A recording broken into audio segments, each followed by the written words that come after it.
because you didn't. Meh. What? Meh. Meh. Yeah. D-scale Friday. You didn't allow us to do it. Take 3. Jordan, everybody, it's so crazy. I have the clip to prove it. You have the clip to prove what? Let me ask you, does anybody know what Jordan's talking about? You say he's going to pull receipts that we don't know. The stuff that we got wrong, he has. Oh, my God. Tell your child to go to sleep. Tell your child to go to sleep. And I'm not talking about your physical kids, Goofy. Your inner you. Tell your kid to go to sleep, for God's sakes. My receipts. Golly, this guy. All right, I need my YouTubers back. We're gonna go over this real quick. Let's everybody get back over there. Jordan, go play patty cake, bro. Like by yourself in front of the mirror. Go practice on that little violin. Yeah, go play your. Man, we can't make fun of the violin, bro. That thing's so genius. Can't make fun of the violin, man. All right, we're gonna try this one more time. I'll tell you, if the internet fails again, YouTube is done until we get Starlink up, man, which is hopefully Saturday. I'm just how good God is, guys. See how God good is. Good God. How is he good? What did he do? Tell me. Fill me in. You won't have the clips won't be having us with the wrong answers. No, we all have a memory. It's called a memory. It's called a memory. That's we all. It don't matter. I know. Joke. I was there. Yeah, exactly. I was there. It's okay. It'll be an insider joke. You don't got no proof. Only everyone in. I don't need. Y'all want to debate about it? Y'all want to debate about it? Just like that big fish. Like anybody want to step up as a witness? Yo, let's debate about it. Like the big don't forget. Let's argue about it. Snitches get stitches. That's all right. Let's just argue about it like a bunch of idiots. You want to argue about it? Hey, how about this? We'll waste all day arguing about it. How about that? Y'all want to do that? Let's argue about it. Let's debate about it. Let's do that. I was on yesterday for 5, bro. I don't know how y'all do it. It drives me crazy, man. I can't be on there longer than 5 seconds. As soon as I hear them, hold on. That's not what I said. Hold on, that's not. You know what? You're interjecting. Hold on a second. Hold on. I'm like, oh my God, bro. No, the one I go, it's more casual, it's cordial, and you're allowed to speak, show your point, and stuff like that. Except until I get there, you know. He said my debating is set apart. Yeah, my debating's different. See, when I do it, where's Jordan's violin? Jordan, you know what? Jordan, we need your violin, bro. He's teaching how to calm the bear down. How to calm down the bear. All right.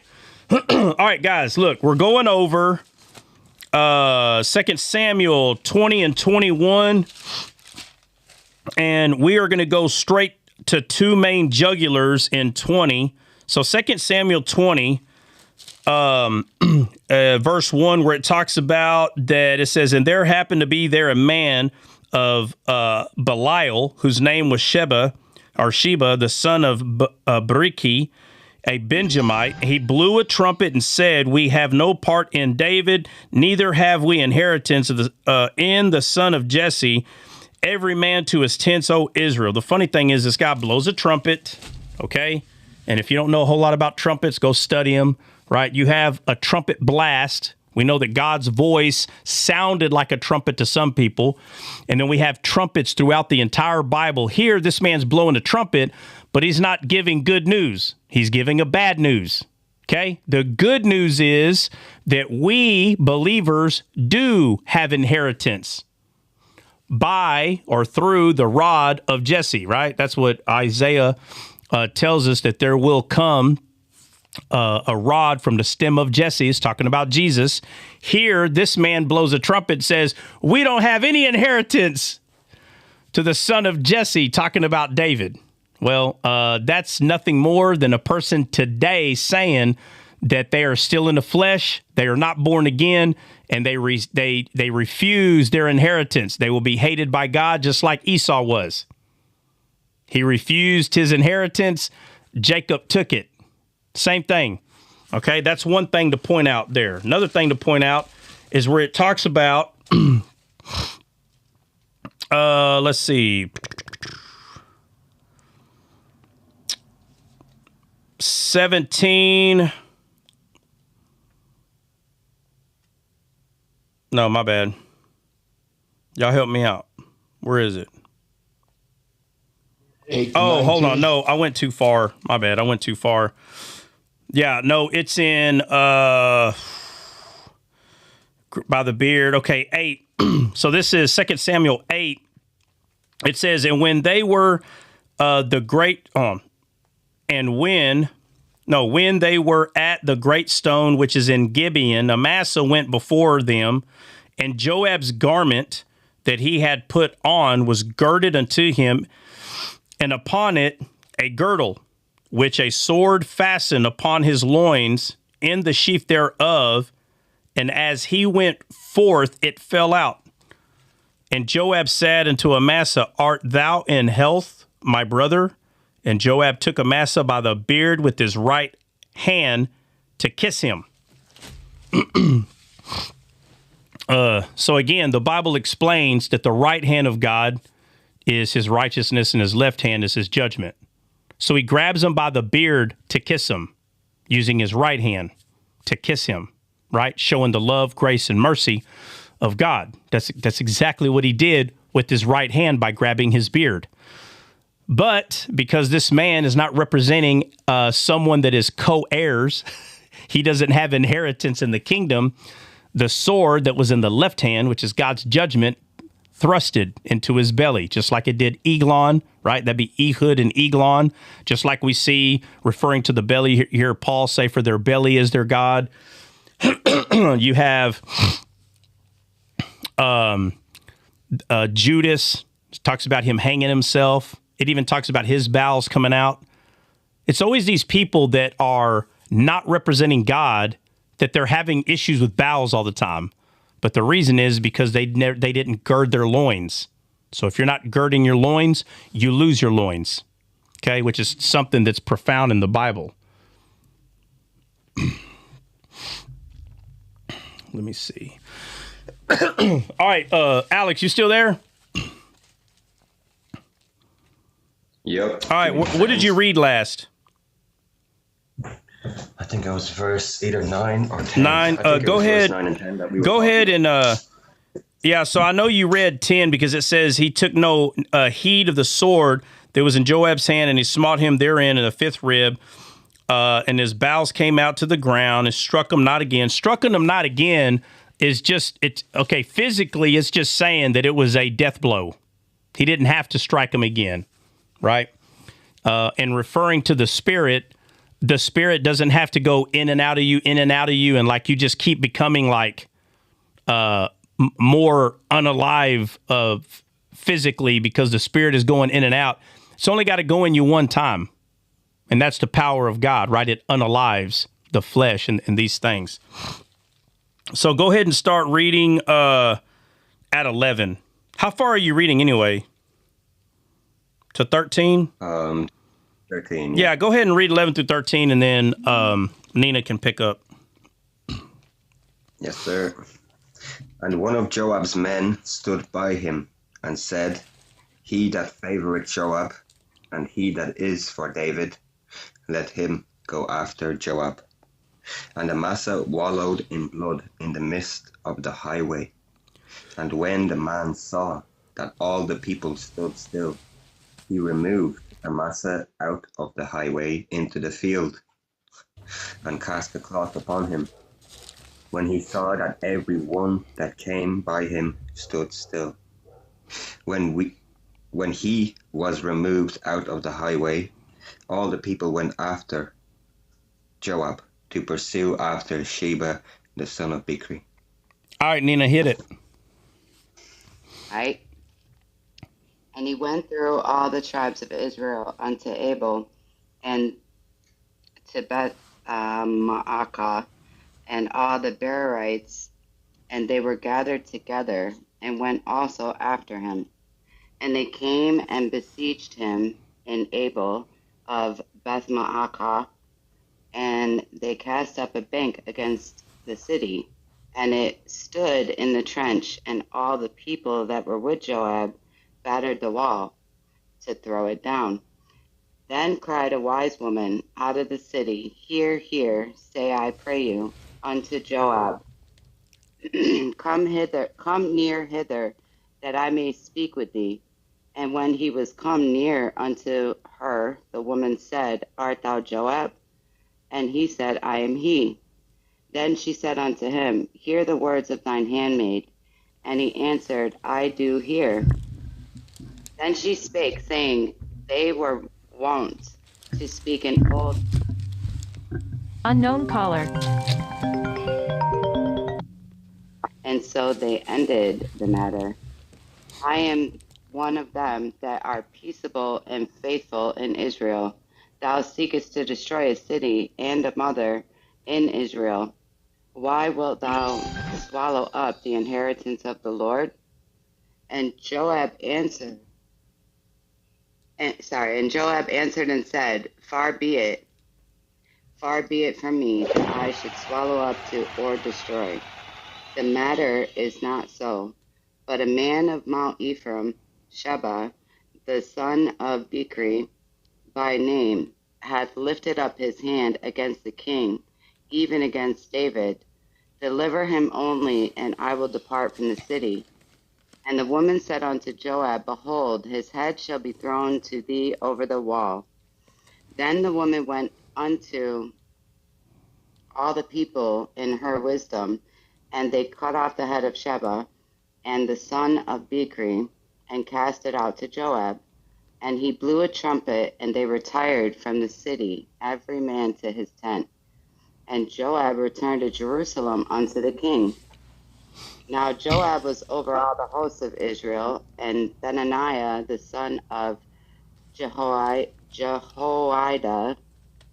was over the Cherethites, and over the Pelethites, and Adoram was over the tribute, and Jehoshaphat the son of Ahilud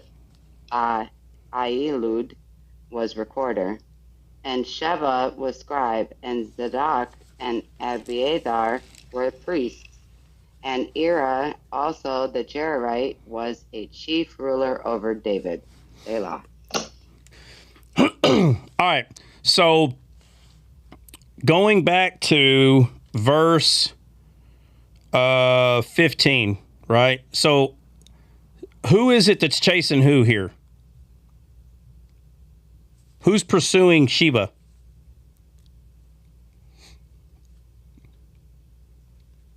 Oh my Lord, here we go again. I thought y'all read it. Man, I don't know how I forgot his name already. Start with a J. All right, so who just unalived somebody with the sword? Joab. All right. Joab. Who did he unalive? Amassa. Amassa. Yep. All right. And I swear, if I ask this question and nobody knows, who is Amassa? King. He, Captain of Absalom's army. yes. And a captain of whose army? Absalom, David's son.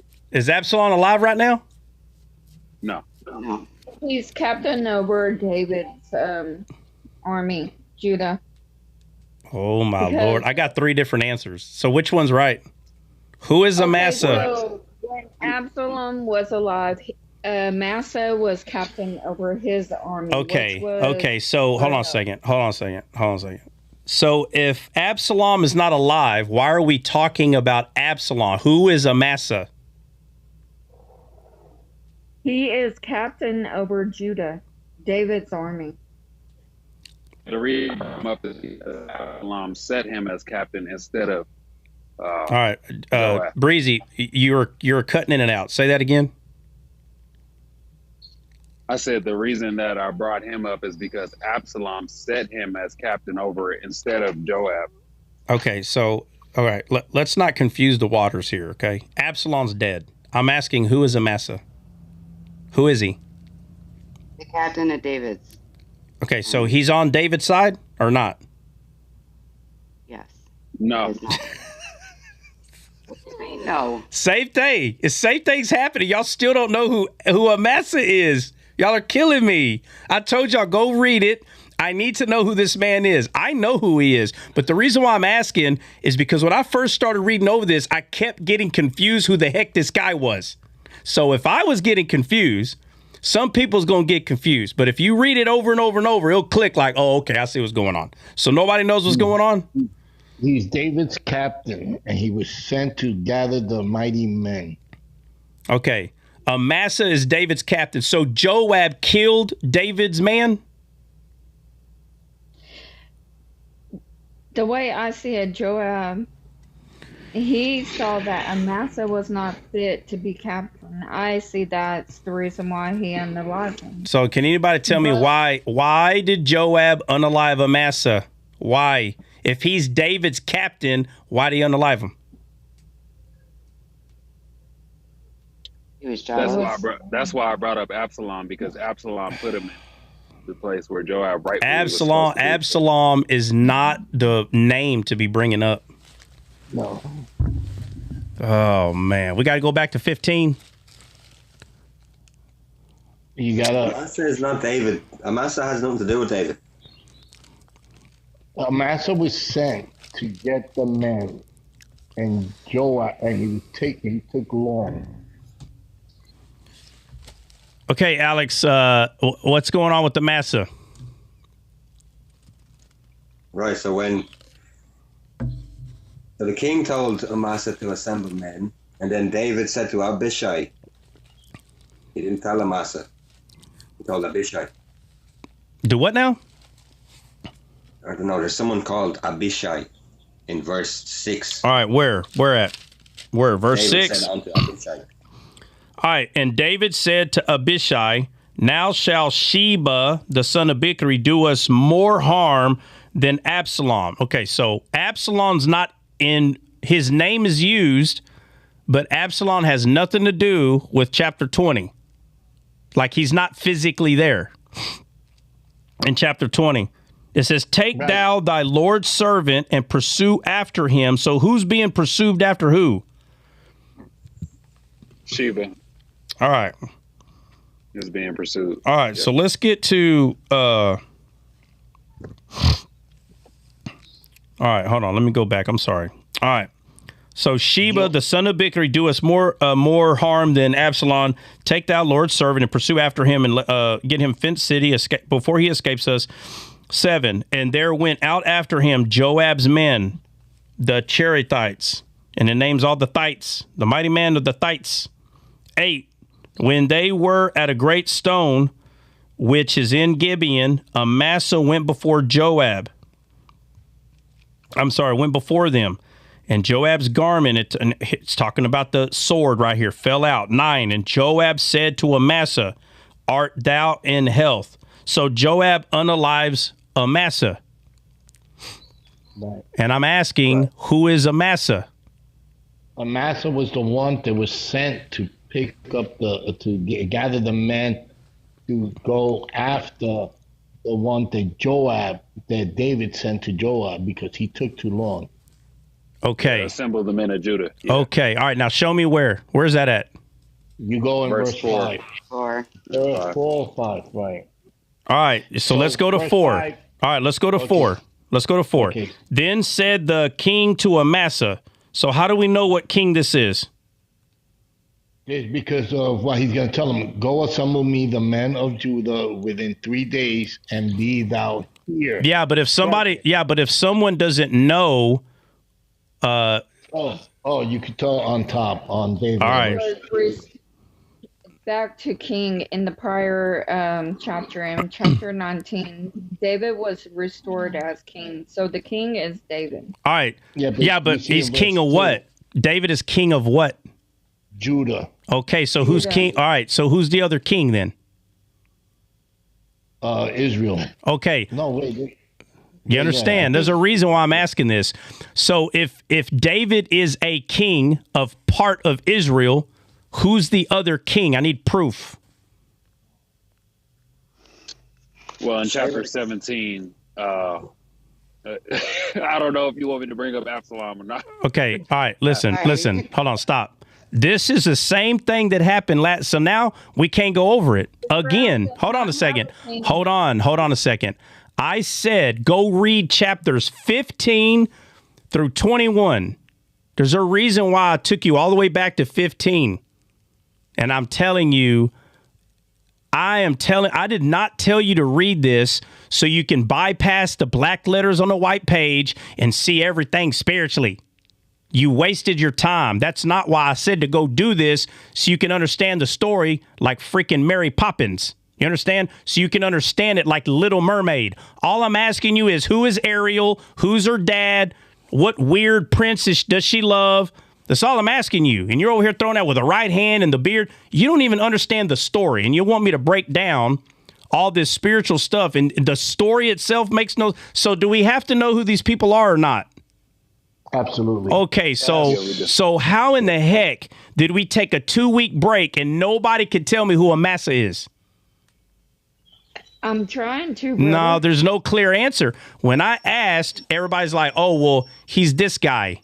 Oh, no, he's this guy over here. So let's go. Let's try one more time. Jennifer, okay, who's Amassa? I need proof. Who is this dude? Okay, in the prior chapter, in 19, this is what David told. Okay, so let me find it. I had it, but I lost it. Okay, verse 11, and it says, "In King." Okay, hold on, Jennifer. Before you start reading, you have to understand there's 50-something people listening. I need to hear chapter and verse. You may know what you're reading, but not everybody else knows what you're reading. Okay. 2 Samuel chapter 19. I'm going to start at 11. All right. It says, "And King David sent to Zadok and to Abiathar the priest, saying, Speak unto the elders of Judah, saying, Why are ye the last to bring the king back to the house, seeing the speech of all Israel is come to the king, even to his house? Ye are my brethren, ye are my bone and my flesh. Wherefore then are ye the last to bring back the king? And say ye to Amassa, art thou?" All right, right there. All right, stop. Help everybody understand. Who is going to say something to Amassa here? He's sending Zadok. Okay, hold on. When you say he, who? Who's he? He sent David. All right, Jennifer, you need to say that. You can't just say he's sending. David is sending. All right. Let's just slow down. So David is sending Amassa to do what? Okay. He said, "Say ye to Amassa." All right, right there. Hold on. David is sending who? He sent to Zadok and to Abiathar the priest, saying, Speak unto the elders of Judah, saying. So who did he send? Give me the names again. Zadok. Okay. Zadar. Okay. I don't got to say it perfect. And who else? Abiathar. Okay. I'm just going to say, all right. So he sent, are you saying he sent 2 people? Yes. All right. They're priests. All right. They're priests. And he sent them where? To the elders of Judah. All right. So let's slow down. This is what I'm saying. Slow down. So David sent 2 priests to Judah, the elders of Judah, right? Yes. All right. Okay, so once they get there, what are they supposed to do? Ask them, why are they the last to come back to his house, seeing the speech of all Israel is come to the king, even to his house? All right. And then?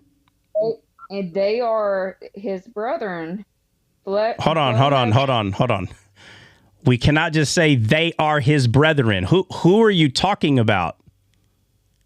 Judah. You have to say that, Jennifer. You have to say it. Judah are the brethren of who? David. And we know this is true. We don't have to go read the whole Bible to know that the people of Judah are David's brethren, right? Right. We don't have to do. I know we all know that, but we can't just say they are they and he and the they. You have to use names. If you're not using the names, not only is it getting stuck in your head, nobody knows what you're talking about. So you can't always assume that everybody knows all the people, the names, and the he and the they. They don't. Sometimes you'll hear people like they'll come in here and they're like, man, why does it take y'all so long to get through these stories? Sometimes it's people, they already understand the black letters on the white page. They already understand that. So they're not understanding why you don't understand. Like, how do you not know who Amassa is at this point? It's kind of like, you know, if I put on some Disney movie, I don't care what, a Beauty and the Beast or whatever. A lot of us, when we were younger, we saw them. So if I ask, you know, what was the name of the Beast girlfriend or whatever, you know, and most people will be like, oh, you know, her name was this. And what was her name of her dad? What was the name of the jerk that always gave, you know, that said he was going to marry the girl that reads the books all the time? What was his name? It's so crazy. Everybody knows the names of these people. They know what part they play. But for some reason, we get into the Bible, everybody becomes spiritually stupid to the point they don't know nothing about the black letters on a white page. Guys, I didn't start Descaled to show you that the black letters have no meaning. They're just as important. You cannot have one without the other. It is so vital to understand who these people are, who's talking to who, why they're talking to them. You can't just rush and be like, oh, man, let me get some honey. Like, you're not going to be any good to anybody because there's going to be people, they don't know who any of these people are. And if you're the one that says, I have a Bible, I'm a tree, and I have leaves, come eat my fruit. If you're going to be the one claiming that you're going to be the one to help someone understand something, and someone asks you, who is Amassa? Well, I don't know who Amassa. That, guys, come on, that makes no sense. There's a reason why, and I haven't been able to get to it, but there's a reason why I keep asking, who is Amassa? If you cannot tell me who this person is, this part's not going to make any sense. It's very important. It's the reason why I keep harping on this. And last time I said, look, y'all need to go read 15 to 22 or 21. And my main question is, who is Amassa? I need y'all to figure this out. All right, so David sent two.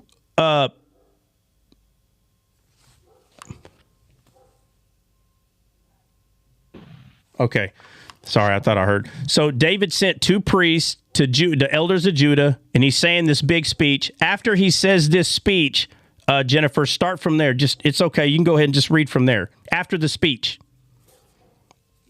Okay, so let me get to it. So it says, and say ye to Amasa, art thou not of my bone and my flesh? God do so to me. Okay, all right, right there. Is he telling the priest to say this to Amasa? Yes. Right? Because he said, go talk to the elders of Judah, say this, and tell Amasa this. So the two priests are talking to Amasa. Now say it again. Tell Amasa this and read it. Art thou not of my bone and of my flesh? God do so to me, and more also, if thou be not captain of the host before me. All right. Continue. All right, right there. Right. So is David saying that Amasa is his captain? Yes. All right. So watch. So has anyone figured out why I'm asking who Amasa is? I just need a yes or no. Have you figured it out? If not, don't say nothing. Think so? No. Christian, you had your time like everyone else, bro. Don't sit here and try to act like you had it figured out the whole time, bro. Stop it. Stop it right now. Anybody else recognize that? What are you talking about, bro? What are you talking about? I don't know what you're talking about is what I'm saying. You asked a question and I answered. No. That's all I know. Oh, did y'all hear the answer? Did anybody hear the answer to my question? No. Christian, if nobody heard the answer, why'd you say you answered? If nobody heard the answer. I don't know. Nobody heard. I said, I think so. And I don't know how. You must have been hanging out with Jordan too much because it doesn't sound like you're sure. All right. Jordan, play the little violin for us all, please. All right. Say it. All right. Let's get serious on this now. Let's get serious. All right. I'm gonna write this down like this.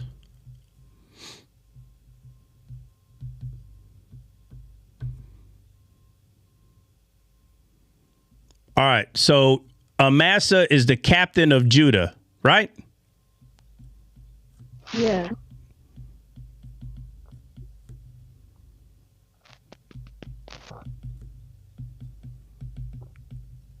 All right. Continue, Jennifer. Okay, so it says, if thou be not captain of the host before me continually in the room of Joab, and he bowed the heart of all the men of Judah, even as the heart of one man, so that they sent this word unto the king, return thou and all thy servants. All right. So what did he just tell Amassa? What did David directly say to Amassa? What was the whole point of what he said? If you're of my, Come back to me. yeah, exactly. All right. Hold on. No. Let's make it more simple. What did he say? He said, "You better get back here." Okay. Yeah. But why is he talking to him? Why is he talking to him like this? Because they split. Where's the proof? Where's the proof that they split? Back in chapter 17. All right, let's go there. Go. Show us the proof that there was a split. Rabbit holes getting deep. Nah, it's not a rabbit hole. This isn't very important. All right, come on. Here we go. No, I understand it. All right, so in chapter 17, I'm going to just start at 1. It says, moreover, Anthropel said unto Absalom, let me now choose 12,000 men, and I will arise and pursue after David this night. All right, so now we're going back to Absalom. So Absalom's not unalive at this point, right? No. Okay, go ahead. It says, and I will come upon him while he is weary and weak-handed. All right. Who's going to come upon who? Absalom is going to come upon David. Okay, let me write that down. Hold on, let me write that down because I don't want to hear we didn't go over this. All right, so right now we're in 2 Samuel chapter 17 for anyone asking. Okay? Verse 2. 2 Samuel. Hold on. 2 Samuel 17 verse 2. And who is against who right now? Absalom is against David. All right. So, and who is Absalom? Please, oh my God. Who is Absalom? David's son. David's Okay. son. God almighty. I swear I'm not even kidding. If it would have took 5 to 10 seconds, we would have been done. How are we even talking about this? We don't even know who Absalom is. Okay, hold on. Y'all got to get, okay. Give me the most distinct thing about Absalom. He unalived David's other son. Oh my God. Oh my, that's no. About him. A distinction about him. He wanted. He was wanted to very overthrow beautiful. David. He was beautiful. Why do I do this every He was morning? against David. Why do I do this every morning, bro? What? All right. I'm sorry. Hold on. Stop. I'm sorry. I'm gonna take the blame. If someone told you to describe Absalom, how would you describe him? Long hair and beautiful. Fair, more beautiful than the rest of them. Okay. Well, at least y'all said hair, but that's so wrong. It's not just hair. Oh my He was God. pleasing to the eye. No, that's not the only way. Is to no. Somebody go find Absalom's description. I can't even believe we got to go over this. Go find the description of Absalom. How is his hair described to the T? How is it described? At least y'all said hair, so I got to give you. I was going to ask, where is that at? Because I didn't catch that. Oh when my I was reading God. 15, 21. It's when he's at the gate. It's our 14. Yeah, bro, I'm telling you, I've been over this so many times. Who found it? Somebody Google the darn thing. Where's the description of Absalom's hair? That's how you find this fast. Google it. It's going to give you a verse. Go see if it's true. Go look it up. God, how is this becoming a stumbling? 2 Samuel 15 through 21. This has been destroying, huh? I told you it's going to be a rabbit hole. JD, we say level 12 getting frustrated with level 3. Man, absolutely. Level 3 is kicking our butt. All right. God, dog. Oh, man. It's crazy. I never met a kindergartner that could pass the 12th for seniors, but they still can't add.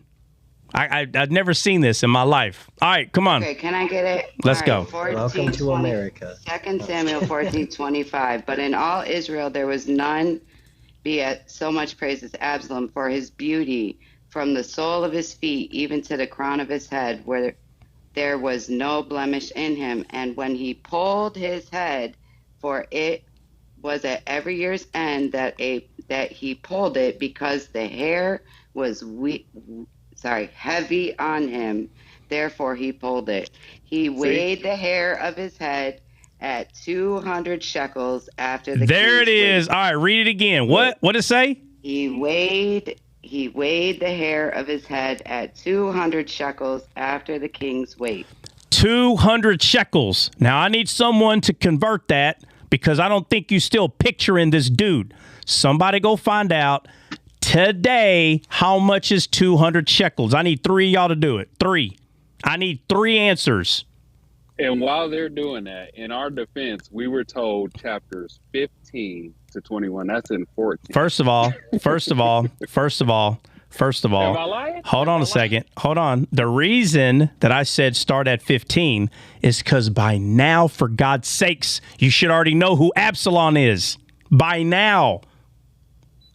Clearly not. Maybe I should have said start at chapter 1. That's probably what I should have said. Yeah. Genesis 1. I got the number. All right, Bill, what is it? $57.20. No, talking about the weight, though. The weight, not the amount of money. 2.28 kilograms.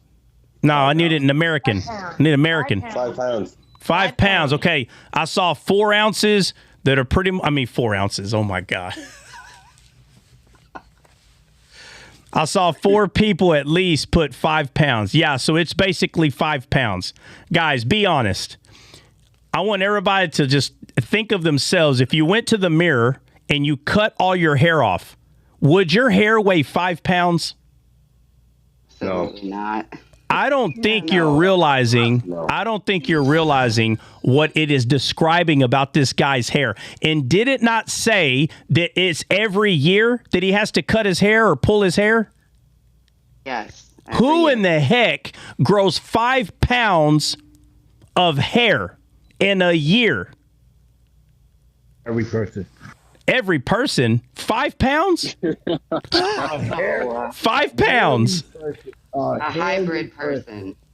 I mean, you may have to cut your hair every year, but listen, there's got to be someone maybe in the world that might grow a pound or 2 every year, maybe, but 5 pounds, bro. 5 pounds. Does weave count? Does the weave count? Yeah. Does weave count? No, it does not. It definitely does not count. No, it does not. Absolutely not. All right. Okay, so that's good to know, though. all right, so Absalom, his very distinct thing about him is he has a lot or very heavy hair. Well, fine, we'll just put it that way. It's heavy. His hair is very heavy. So, oh my God. You know what? You better not get this wrong. You better not get this wrong. Who else in the Bible has heavy hair? Samson. No. Mm-mm. No. Esau. No. I knew y'all gonna say Samson. Samson. Hold on. Samson. Who? Esau. Jacob's brother. I can't hear him, guys. What's he saying? It says Esau. Esau. No. Now, I will say this. He had a lot of hair, okay? He had a lot of hair. Samson had long hair. It doesn't say it was heavy. Absalom? We're talking about Absalom. Well, it was heavy. No, I know, but we're already talking about him. I'm saying who else? Who else in the Bible has heavy hair? And I'll give you a hint. It doesn't use the word heavy. I'll give you a hint. Yes, Nebuchadnezzar. Who said that? Me. Yeah, why? Because Google said so. Christian, stop hating. Bill, why does Nebuchadnezzar have heavy hair? because of the faith, because when he was converted, remember? Bill, bro, what are you doing with your mic? Like, it's like, what's going on? You got your phone in your pocket or something. Yeah, what, Bill?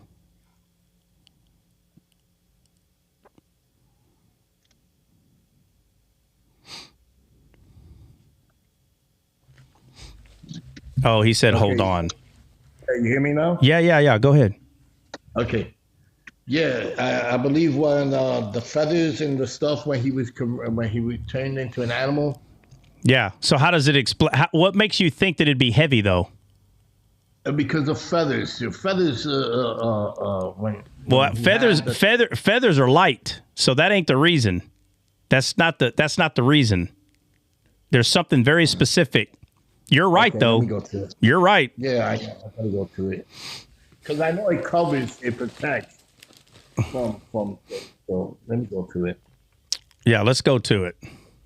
CJ got the Jackson 5 up there. What? Who is?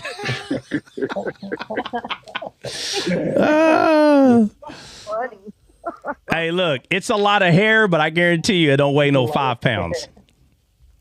I was just gonna say that's light hair. It's light hair, bro. If I cut all that off, that thing ain't gonna weigh. That thing gonna weigh 0.1 pounds of hair. You get that hair wet. Now. Oh my god! Oh my god! It's not saying his hair was wet. Dre said Absalom had dreads. No, dreads got a lot of dirt. No, man, his hair was heavy. There was nothing neat. There was nothing. There was no clay put in there. No dirt. His hair was heavy by itself, and it is important. JD said light gold. Oh, can I just ask a question? So, are the feathers heavy because of the quill? First of all, I said the feathers are not heavy. Right. But the quill, the part that sticks in. No, you mean the pinion? The pinion?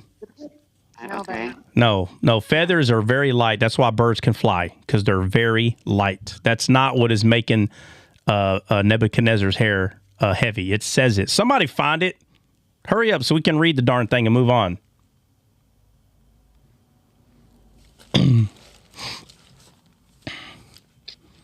Did Trot just associate dreads with dirtiness? So nobody understands what I mean?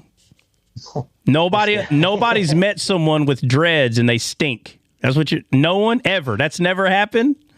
Get off the gas. Well, in the first 3 months, you're not supposed to wash them so they can lock up. So I'm right?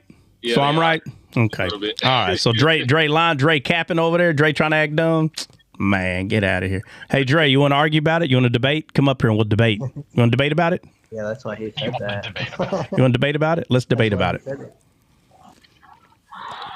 He don't want to come up here unless we debating. Find someone to argue. He's going to come up here real quick. He's going to stop what he's doing. You are lying, bro. Breezy understands what I'm saying. You don't. Which means I know you lying, because if Breezy understands, I understand. Let me see. Anybody else who doesn't understand what me and Breezy are saying? Let's see who could be honest. Listen, I got to interject here. As a hair twister, as a dreadlocker, there's a phase where you don't wash them, but after that, you're. Hold on a second. So hold on a second. So you either Nina. So you either understand what I'm saying or you don't. Which one is it? I understand what both of you are saying. Okay, hold on a second. Hold on. But what I'm saying is the point that they don't wash their hair for a few months. I have smelt a lot of them. They stink. Vey. So either what I'm saying is true or not. Period. Period. It is true. So that means Nina understands, Breezy understands, I understand. So who else? Who else? Anybody up here gonna be honest? Or are we gonna lie like Dre lying down there? Anybody else? No, I get it. I get it. All right. So Jay White, is Nina lying that when you first get dreads, you can't wash them for 90 days? Is Nina lying, Jay? Let's see. Jay, Nina lying? Hello? Jay, Nina lying? Let's see. I've already counted 12. You disagree with Nina? Nina, you see this? Come on, man. All right, I got it. No, in order for them to lock up, you cannot get them. You cannot shampoo. Right. You have to let Period. them lock up. But what they're defending is that dreads themselves are not. I'm talking about the process. I'm talking about the process. All right. I'm just trying to loop you. No, I know, but what I'm saying is, if everybody knows the process, why are they acting like they don't know? Well, I mean, after we dye our hair, we don't really wash it either for like a week or so. But I'm just, first of all, there's white people that have, hold on. First of all, there's white people that have dreads. Now we're trying to turn this into, listen, let's stop the nonsense. Okay. Come on, stop. The first person to ever have dreads was Samson. All right. And Samson was a dark skinned man. I don't know how dark. I don't know if he was black. He was one of them Arabian guys. I don't know. None of us were there, but I'm telling you right now, Samson did not have very pale skin. That's not true. Okay. But I am going to believe that when it said he had 7 locks of hair, he had dreads. I'm 100%. I'm always going to believe that. He could be, Jay, he could have been black. But what kind of black? Like what kind? Like, because I've seen people that were from Iraq and they're black. But you look at their features, they're not African black. It's totally different. But yet their skin's very dark. So I believe Samson was of those type of features. Somalia. I don't know. I don't know how to explain what I'm saying, but he wasn't very fair skinned. There's no way I'm going to believe that. Deep, dark, African black. Deep. All right, whatever. Jay Stu. Midnight black. I don't know. I don't know how dark he was. I don't know. Matter. He was he's so black. He was blue. Y'all ever seen him, people? Anybody ever seen him?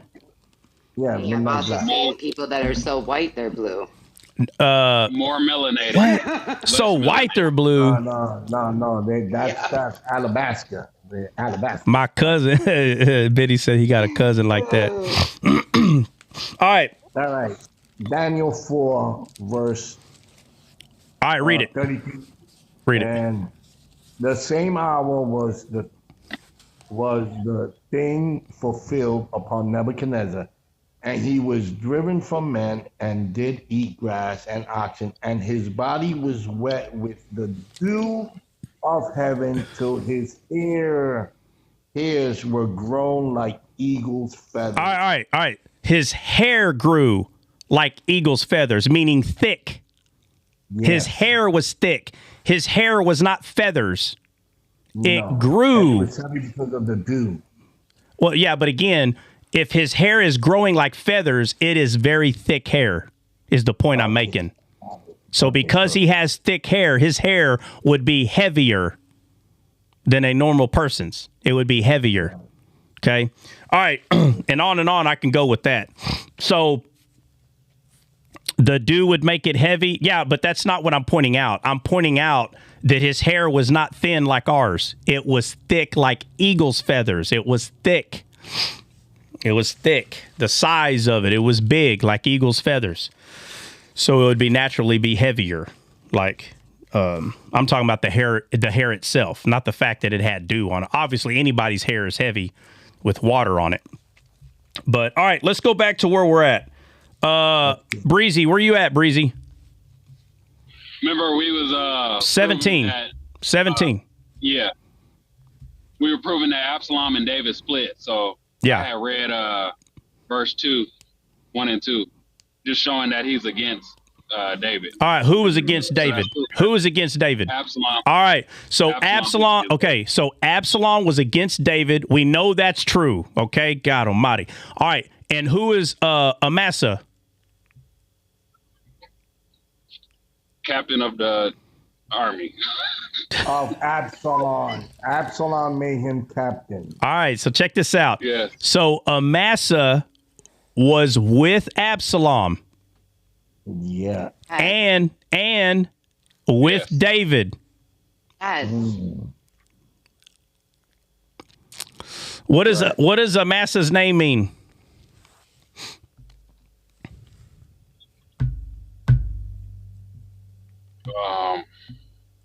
Dang, I had this in my notes. Let me see real quick. Yeah, y'all better go to y'all's notes.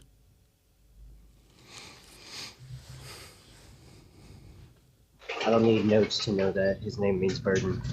It means burden. I need someone to confirm that. Yes. The Lord. Yeah, or burden. Hey, Tammy put double agent.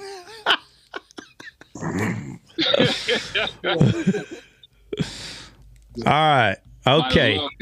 It's confirmed. It's confirmed. All right. So, guys, from here on out, if I ask who was Amassa, Amassa was a burden. That's who he was. A burden. He was a burden. Okay. He's on this guy's side. He's on that guy's side. Everybody gets confused. Why is he over there? Why is he over here, bro? If you can't see. Now, let me say this. Who was Amassa's family? I'm not holding y'all to this one. I just want to know if y'all know. I'm not going to. David, flesh and blood. David. Okay, where's proof? Okay, who is Amassa's dad? Let me just make it easy. I need proof. Who is his physical mom and dad? Wasn't it Jesse's brother or something like that? Somebody find it real quick. Google the darn thing if you have to. But let's go to scripture so everybody can see who he came from. Because he's related, but he's related to who is what I'm asking. Who is he related to? Who is his dad? Okay, so he is David's nephew because Abigail was his mother, which is David's sister. Okay, right. So Amassa is David's nephew. So when he says your blood and bone, he was being serious. Okay?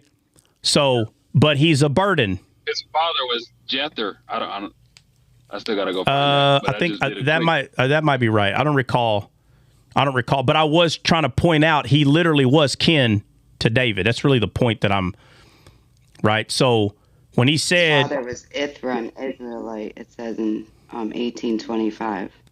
yeah, okay. So Amassa is exactly what his name is, bro.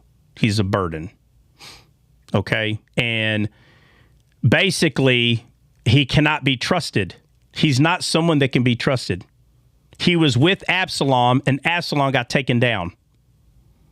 And David is trying to tell him, bro, you either going to come back over here or not. One or the other. And so what happens to Amassa? He gets unalived. By who? Joab. And who is Joab? The captain of David. Captain of David. All right. So He Joab is David. and how did he become captain? David, Because Amasa him, took and longer than 3 two others. days. How did Joab become captain?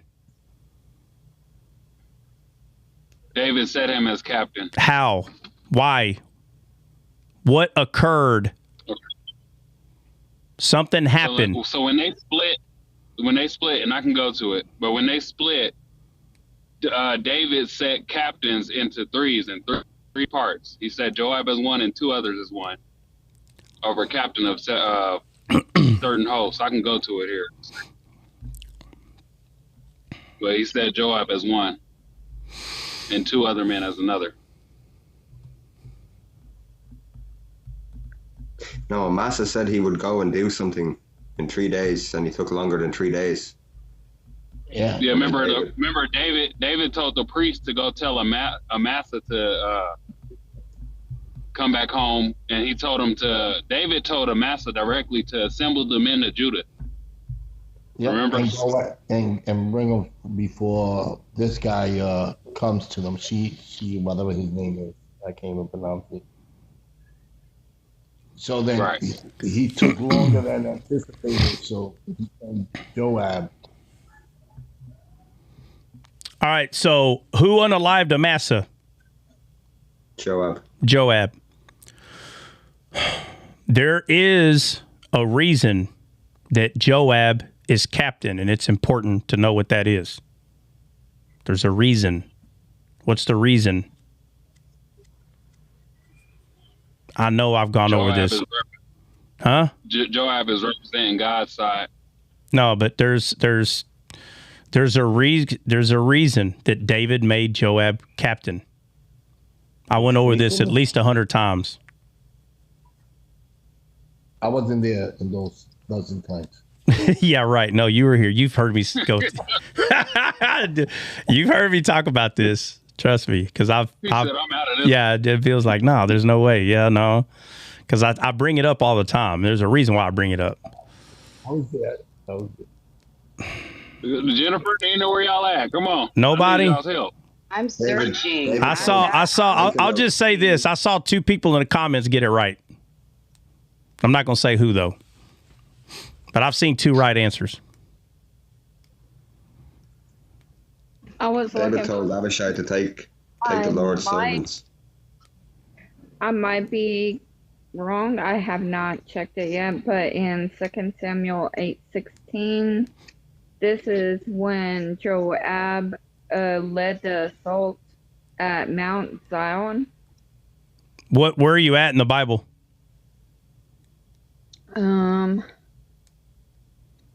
It says 2 Samuel 8:16.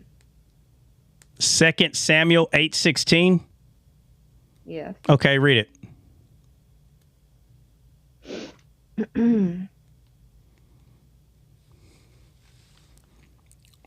You did go over this. I've been over it a lot. Read it, Jennifer. Go. Ready, go. Yes, he did. Okay, I'm trying to scroll and find this. Okay, right here. It says, and Joab, the son of Zeruiah, was over the host, and Jehoshaphat, the son of Ahilud, was recorder. Wait, this is not going to answer your question. I'm sorry. Who knows the answer to my question?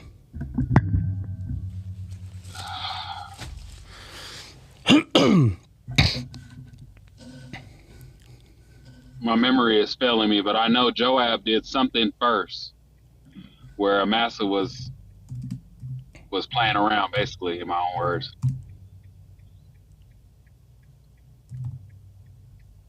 I'm getting ready to pull it up. Give me a second.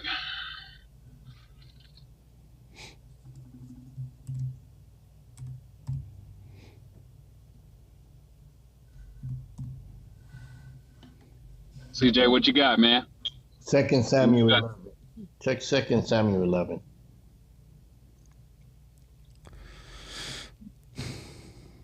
Go ahead, read it, Bill. Because Joab had the sword and the garment. Hold on, I'm looking for it. 2 Samuel.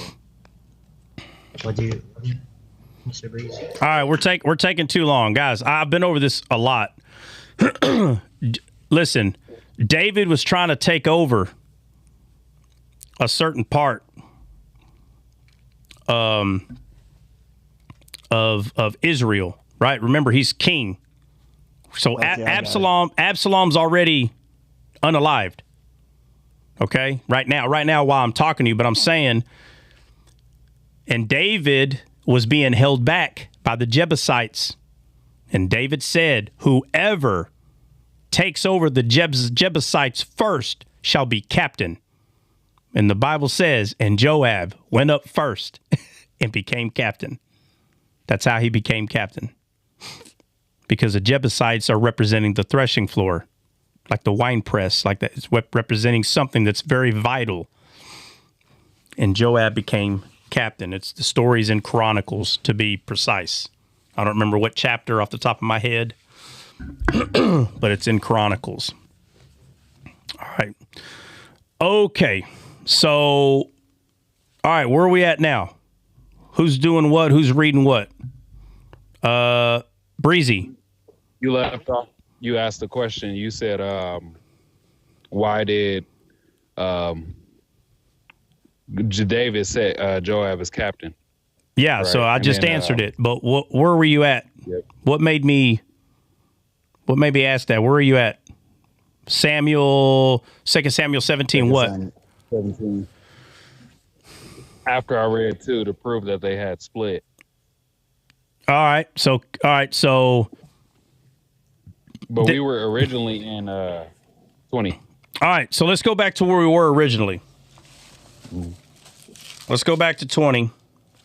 So where are we at? 20. Let's see. So Nina was reading. She was at 14. Let's see. Tribes of Israel. Right, Nina? You're at 14 or what? I believe I read the whole thing. Yeah, oh, did you? Okay, I'm sorry. Where are we at then? Then what made me go back? Let me see. We were just We didn't know. you were just kind of pointing out some things to us. Yeah. Hold on. Let me see. Oh, I know why. Because at 15, because I'm trying to get to 16. And we didn't know who was Amassa. Yeah. So 15, look, at the end of 15, it says, the people that were with Joab battered the wall to throw it down. So I start bringing up Joab. I'm asking who Amassa is. And then Breezy starts bringing up Absalom because it's going to help answer some of the questions. But now we see why Joab is acting like he's in charge, because he's the captain. And when you remind yourself why he's the captain, he put himself in that position because he honored the king's word, or David's word, when he said, whoever takes over the Jebusites, whoever goes up first and takes them shall be captain. And Joab's like, he grabbed his men. He's like, let's go. Let's do this. He proved that he could do it. So now Joab is chasing who right now? Amassa is unalived. They're chasing Sheba. All right. And when they get to these walls, they're about to start sieging on this bad boy. And then it says, then cried a wise woman. What does that mean? Does that mean Wisdom? Yeah, it's pointing to understanding. Wise, not a foolish woman. It didn't say, then cried out a foolish woman. It didn't say, and then Jezebel showed up. That's not what it said. It says a wise woman. And it says, out of the city. And she said, hear, hear, say, I pray you unto Joab, come near hither that I may speak with thee. So wisdom wants to speak to wisdom. A wise woman. And it says, and when he was come near to her, the woman said, art thou Joab? And he answered, I am he. Then she said unto him, hear the words of thy handmaid, thy servant. Does wisdom serve us, or do we serve wisdom? Serves us. Yeah, serves us.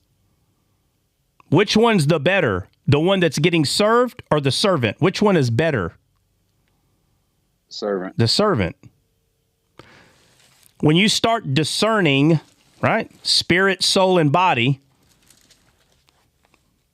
and you go through the Bible, and you tell yourself the truth that God is our servant, when you can understand what that means, you'll actually be more humble than someone that says that they are a servant of God. You'll be more humble because you realize that the greatest thing in the world made you to serve you. It's backwards in this world. In this world, people serve the greater in this world. The one that's the best. We serve the one that's the best. Wow, he or she is so awesome. And they go out of their way to serve.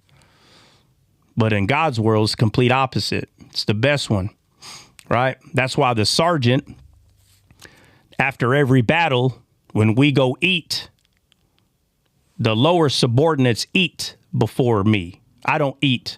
I don't tell the lower ranked people, get out of the way, and I eat all my food and they can have the leftovers. No, they eat. And when they're done eating, then I'll eat. Because I already know how to harness my emotions. I've already been to war. I already know. And I've already been in their spot where I have a great leader and I can learn by the example that he's showing. I can learn that there's a reason that you let your Joes, the lower subordinates, a reason you let them eat first, because they're actually the ones doing all the work. And if you don't take care of them, you can't do all of it by yourself.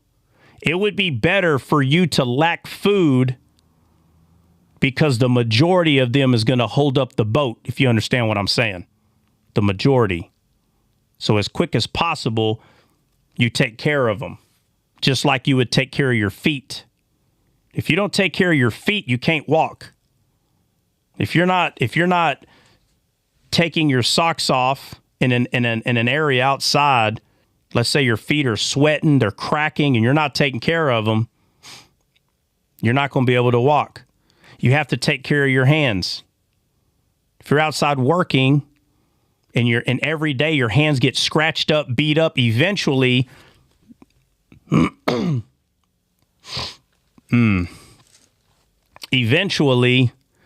your hands are not going to be any good.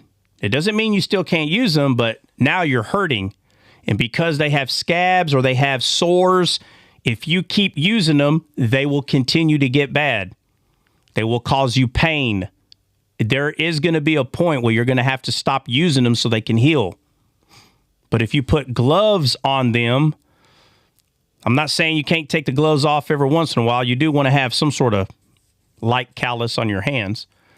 But just like you would take care of your physical body, you have to learn how to take care of the body of whatever you're doing. Christianity is the same. You have to take care of the body. And God is the one that created this whole system because he created it based on him being the greatest. Not in a sense that he's boastful, but in a sense that we don't understand how he is, or we don't understand. But he knows we don't understand. So he takes care of the body. He takes a knucklehead like me and says, hey, I need you to dive into the word.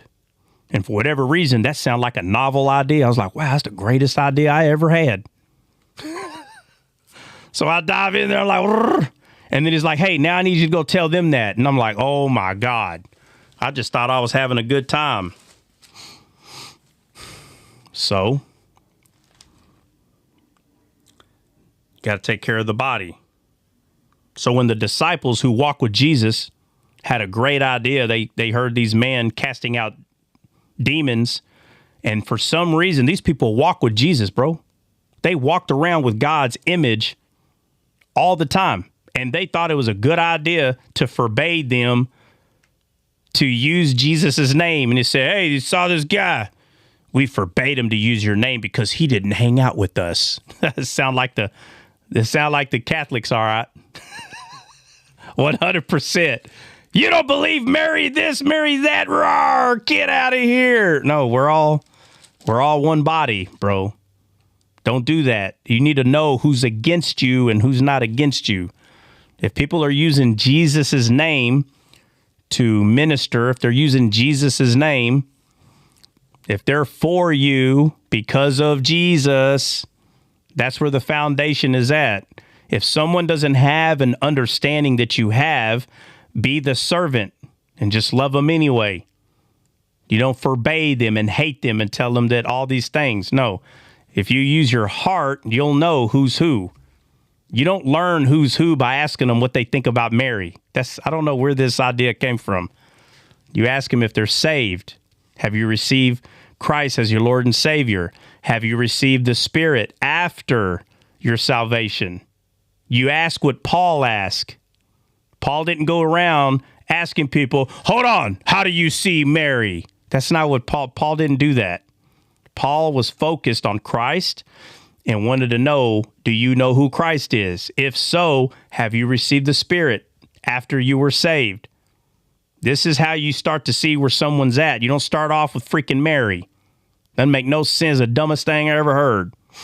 That is not what Paul did. If you want to know how to do it right, follow Paul, and you'll do it right. All right, so where we at? Breezy. The woman. All right, yeah. So wisdom wanted to speak to Joab. That's why it's a wise woman. It's not a foolish woman. It's a wise one. This is not saying that she's just the smartest person in the clan. It's calling her a wise woman. And the reason it's calling her a wise woman is because wisdom is going to know who to find what this person is talking about. So watch this. So it says, are you Joab? He said, yes, I'm he. Then she said unto him, hear the words of thy handmaid, thy servant. I'm here to serve you. Sounds like wisdom to me. Because a foolish person is not going to serve. They're going to make you serve them. That's what a foolish person is. They're going to make you serve them. But she said, and he answered, I do hear. Then she spake, saying, they were wont to speak in old times, saying, they shall surely ask counsel at Abel, and so they ended the matter. I am one of them that are peaceable and faithful in Israel. Thou seekest to destroy a city and a mother in Israel. Why wilt thou swallow up the inheritance of the Lord? Like there are people here that are part of the inheritance. So what did Abraham say to God when he was going to destroy Sodom and Gomorrah? Is this not the same conversation? I definitely thought of that. Yeah, he said, will you destroy the righteous? That's right. Are you going to destroy the righteous? Would you do that? What do you think the answer was already? No. Well, no. No. No, that's not the answer. The answer is not no. I'm sorry. God already knew there was nobody righteous there, right? Right. Okay, I see what you're saying. So when he said, hey, move out the way, I'm about to destroy him. Hold on, God. Hold on. Will you destroy the righteous with the... And he's like, oh, my Lord. All right, let's go through the charades. Okay, well, if I find this many, sure. If you find that many, yes. He whittles them down all the way to 10. Yes, even 10. God already knew. There's none righteous to save except for Lot and his family. That's it. That's why the angels are in there, so they can get them on out of there, and we're going to knock them down. But wisdom comes out of the city. So was wisdom already in the city? Yes. Yeah. So wisdom's already there. So the truth of who God is already there. The gospel is already there. But Joab's about to knock them all out like he did the Jebusites. Y'all are all going down. But wisdom comes out and says, hey, the way we used to do it in old times was this. And he said, are you going to destroy everybody, even the inheritance of the Lord? Only wisdom thinks to speak this way. That's why Abraham spoke this way to God. He understood that it's not worth destroying a whole city. It's not worth it, Lord. Can you imagine? Lord, hold on, Lord. Let me speak some wisdom to you. Okay, Abraham, you're a friend. Let's sit and counsel. What do you have to say? Lord, will you destroy the righteous with the... He's like, no, of course I won't. Oh, okay, well, so if I find 50, you won't? Yeah, if you find 50, if you find that many, 10. If you can find 10, I won't destroy it. All right. It didn't look too good for Sodom and Gomorrah.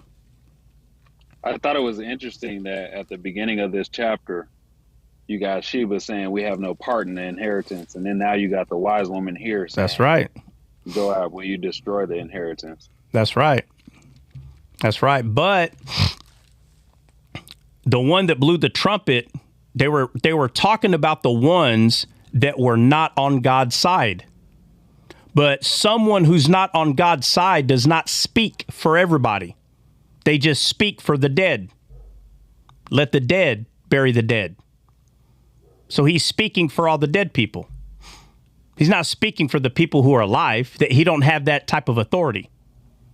So then she spake, saying, hold on, my bad. Okay, so 19 is where it says, why wilt thou swallow up the inheritance of the Lord? So this is 20. 2 Samuel chapter 20, verse 20. And Joab answered and said, far be it from me that I should swallow up or destroy. The matter is not so. He's like, I'm not trying to do that. Even though we know Joab, bro. Just think about it. He will. He's done it before. He's destroyed people before. He said, it's not so, but a man of Mount Ephraim, Sheba, the son of Bichri, by name, hath lifted up his hand against a king, even against David. So we know he's talking about King David. Deliver him only, and I will depart from the city. And the woman said unto Joab, behold, his head shall be thrown to thee over the wall. Now, this is wisdom here. So it ain't hard for wisdom to find who he's asking for. So fine, we can say the whole city came together and said, like, kind of like Noah. I mean, not Noah, Jonah, sorry. Right? They all casted lots, and Jonah goes, it's me. It's me. This is why this is happening to y'all. And they're like, man, get the heck out of here. And they threw him out of the ship, right? Right. So it may not tell us how, but it's wisdom. And it's so funny. She said, oh, you want his head? You want his head? So it's funny that it's the head that's throwing over. Where's the body at? Why does she say, oh, we'll throw his head over there? It's the head that leads the body. Yeah, it's pointing to the carnal mind, just like the belly always has dirt. It's pointing to the person being dead inside, right? Just like the serpent, Lucifer, the sin that was in the tree. It says, may you eat dust all the days of your life. Talking about having dirt in your body, in your belly. To the belly may you go. But when the sword enters a person and the dust or dirt comes out, it's talking about the word entering a man. And now instead of a belly being full of dirt or dust, it's full of the sword, which is the word, which is the living water. Now the living water is in the belly. David unalived Goliath by cutting off his head. So the significance of the head is pointing to the carnal mind, no longer having the mark of the beast. That's how a person gets saved. That's how a person gets saved. I'm not saying that in the physical story, Sheba got saved. I'm not saying that. I'm saying today it's the head. That's why Paul said, be not conformed to this world, but be ye transformed. How? By the renewing of your mind. You have to change the way you think. That's why Jael puts a stake pin to the head of that one guy. I can't remember his name. But he puts a stake pin there and with a hammer slams it in the temples. The carnal mind. I think it's interesting. He also, Sheba, the one that they're going after, he's a man of Belial. And that word Belial means nothingness. Yeah, nothingness. A man of nothingness. Manning of nothing, just empty. All right, so, and it says, deliver him. And it says, then the woman went unto all the people in her wisdom, and they cut off the head of Sheba and sent Sheba, the son of Bichri, and cast it out to Joab. And he blew a trumpet, and they retired from the city, every man to his tent.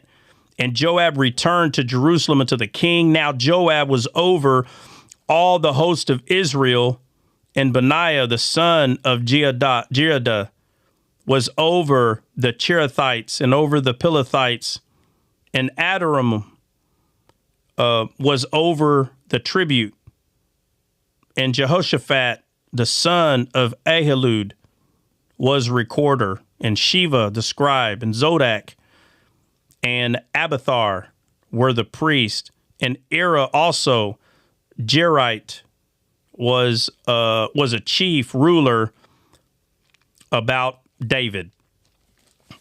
Okay, I really think we can finish this, man. It's not even one. Okay, so we're getting into 21.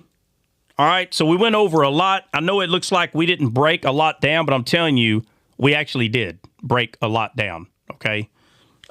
There could be there was a couple other points that I could have made, but I really want to finish 21. I really want to get this. Started with a trumpet, ended with a trumpet. Yeah, started with the trumpet, ended with the trumpet, and there's two trumpets.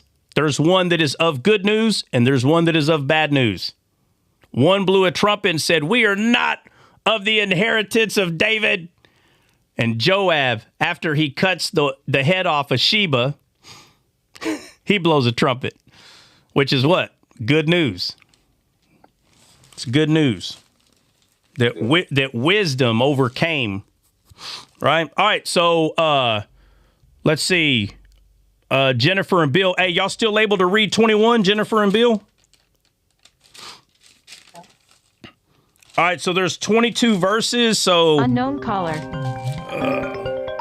My bad. All right, so there's 22 verses, so basically 11 apiece. So, Jennifer, just read 1 through 11, 2 Samuel 21. Okay.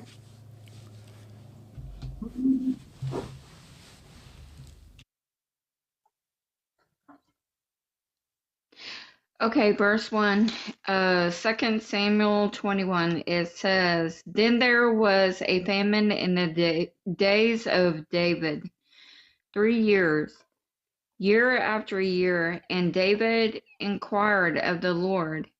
And the Lord answered, It is for Saul and for his bloody house, because he slew the Gibeonites. And the king called the Gibeonites and said unto them, Now the Gibeonites were not of the children of Israel, but of the remnant of the Amorites. And the children of Israel had sworn unto them, and Saul sought to slay them in his zeal to the children of Israel and Judah. Wherefore David said unto the Gibeonites, What shall I do for you? And wherewith shall I make the atonement, that ye may bless the inheritance of the Lord? And the Gibeonites said unto him, We will have no silver nor gold of Saul, nor of his house, neither for us shalt thou kill or unalive, any man in Israel. And he said, What ye shall say, that will I do for you. And they answered the king, The man that consumed us, and that devised against us, that we should be destroyed from remaining in any of the coast of Israel. Let 7 men of his sons be delivered unto us, and we will hang them up unto the Lord in Gibeah of Saul, whom the Lord did choose. And the king said, I will give them. But the king spared Mephibosheth, the son of Jonathan, the son of Saul, because of the Lord's oath that was between David and Jonathan, the son of Saul. I forgot. Where do I supposed to stop? 11. I guess that's a good spot if you No, want to no. take over. You sure? Go to 11. It's up to 11. If you want to stop, that's fine.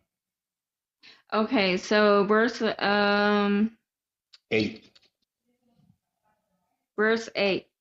It says, "But the king took the two sons of Rizpah, the daughter of Aiah, whom she bare unto Saul, Armoni and Mephibosheth, and the 5 sons of Michal, the daughter of Saul, whom she brought up for Adriel, the son of Barzillai, the Meholite,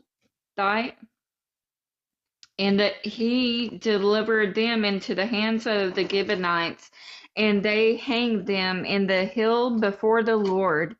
And they fell all 7 together, and were put to death in the days of harvest, in the first days, in the beginning of barley harvest.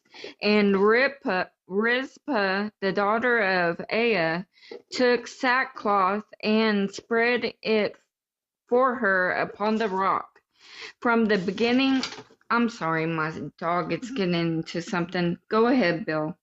Okay, sister. It's all right. I'll do 10. And Rithbah, the daughter of Aiah, took Guys, give me a second.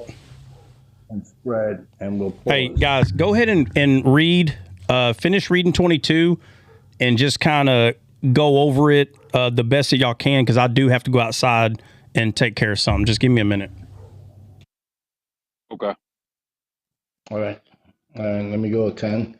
And Rithbah, the daughter of Aiah, took sackcloth and spread it for her upon the rock, from the beginning of harvest until water dropped upon them out of heaven, and suffered neither the birds of the air to rest on them by day, nor the beasts of the fields by night.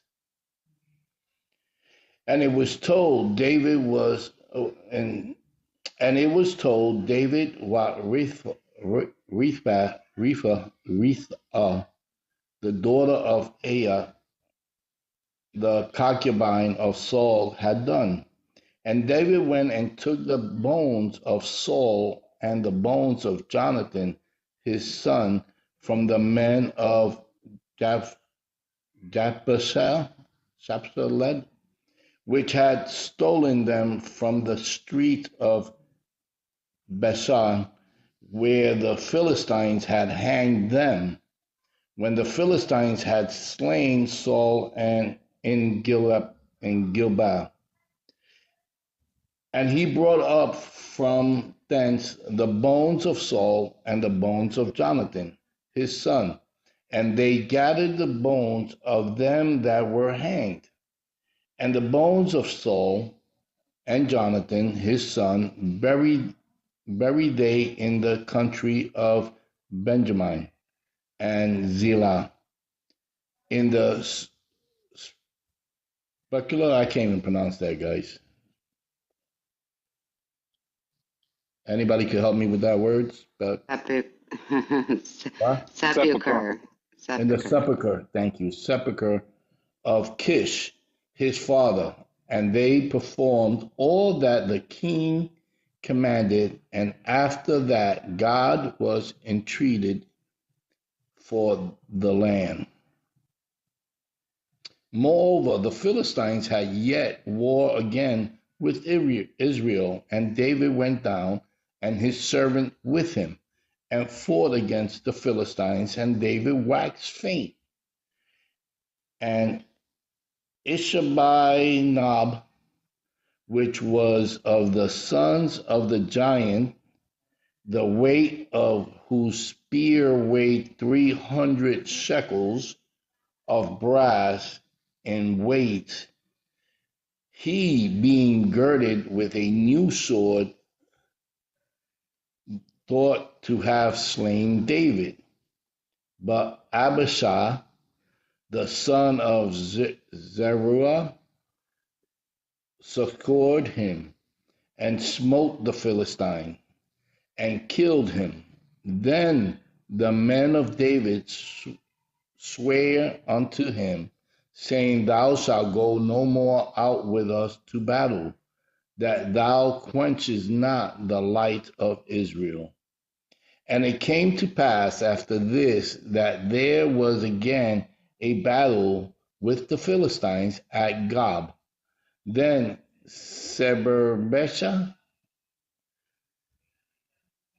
the Hushathite, slew Sapha, which was of the sons of the giant.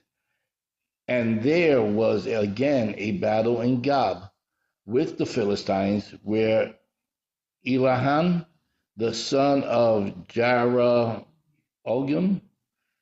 and Bethlehemites, slew the brothers of Goliath, and Goliath the Gittite, the staff of whose spear was like a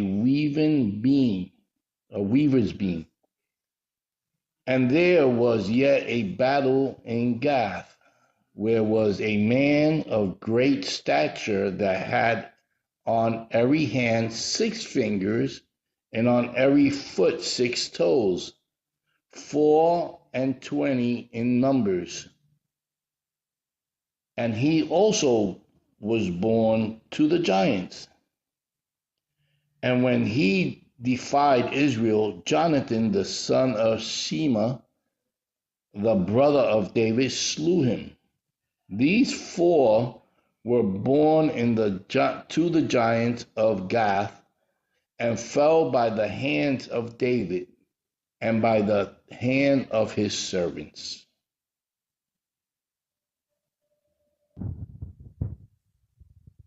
And so basically, in this chapter, David going through there trying to make everything right.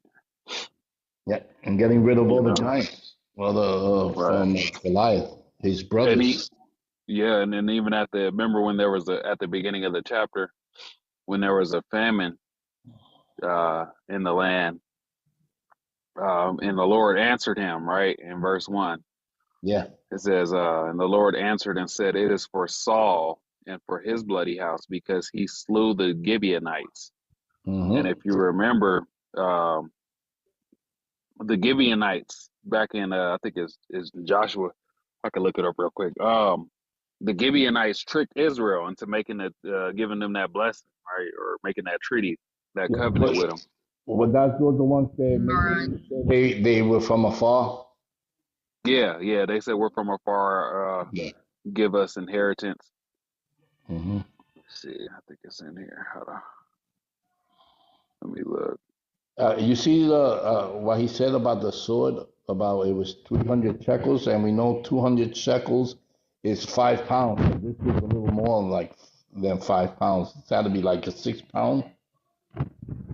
Yeah, they giants had a heavy sword. Yeah.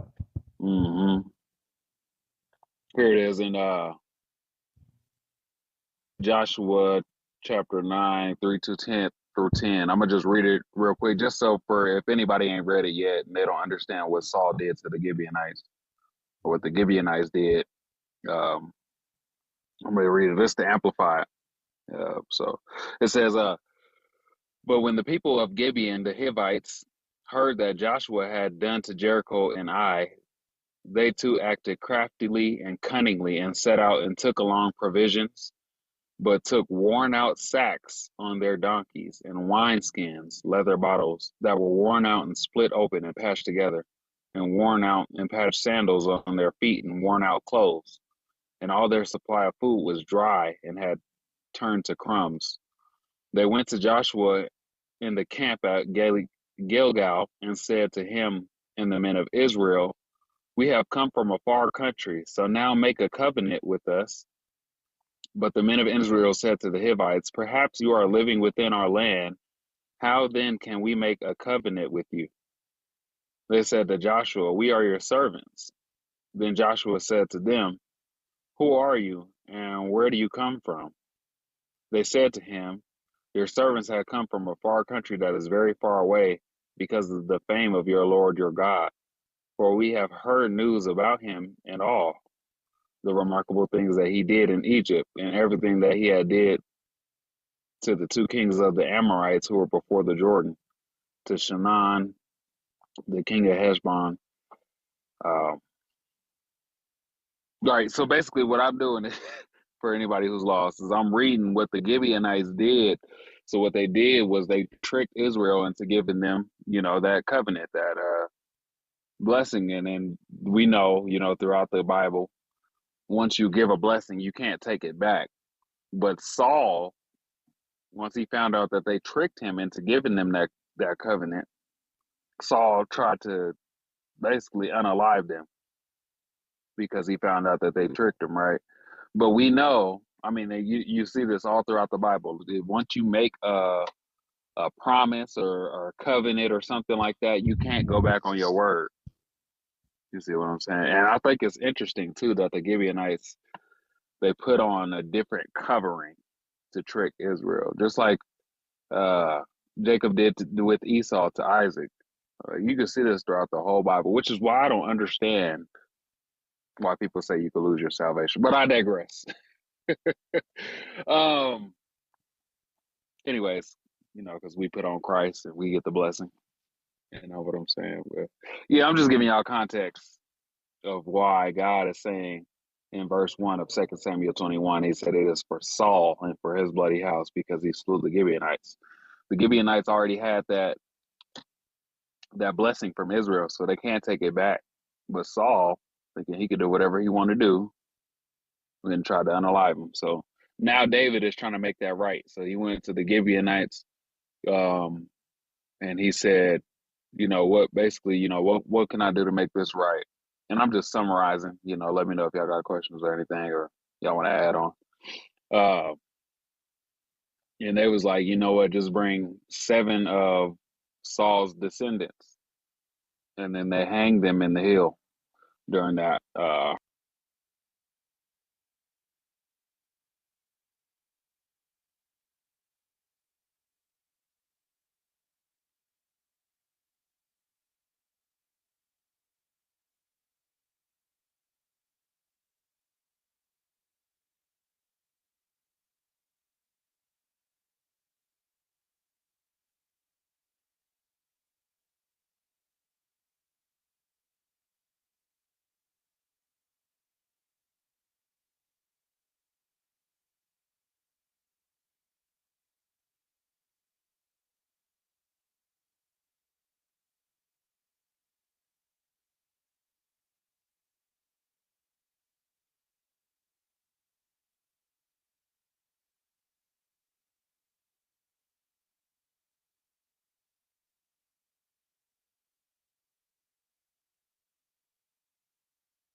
My heifer.